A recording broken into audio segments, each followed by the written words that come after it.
407 Israeli സൈനികരാണ് ഈ Gaza ഓപ്പറേഷനിൽ കൊല്ലപ്പെട്ടിരിക്കുന്നത്. അപ്പം അവരുടെ കുടുംബത്തോട് എന്ത് ന്യായീകരണം പറയുമെന്നുള്ള സംഭവങ്ങളും ഈ ഇസ്രായേലി തീവ്ര വലതുപക്ഷക്കാർ ഈ ബന്ദികളുമായിട്ട് ബന്ധപ്പെട്ട് അവിടെ പഠനം നടത്തുന്നവരോട് ചോദിക്കുന്നുണ്ട്.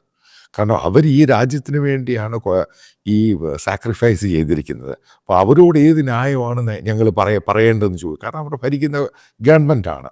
അപ്പോൾ അതിൻ്റെ പേരിൽ അവിടെ വലിയ പ്രകടനം പ്രതിഷേധമൊക്കെ നടന്നപ്പോഴും തിരിച്ച് ഇസ്രായേലിലെ ഭൂരിഭാഗം ജനങ്ങളും മനസ്സിലാക്കേണ്ട പോയിൻ്റാണ്, ഈ ഡീലിനോട് ബെഞ്ചമിൻ നെതന്യാഹുവിന് അനുകൂലമല്ല ഭൂരിപക്ഷവും. അവർ പറയുന്നത് ആ രാജ്യം ഇതിൻ്റെ അകത്തുനിന്ന്, ഡീലിൻ്റെ അകത്തുനിന്ന് ഈ ഗാസയെ പൂർണ്ണമായിട്ടും ഹമാസിനെ പൂർണ്ണമായിട്ടും പിന്മാറിയതിനെ യോജിക്കുന്നില്ല.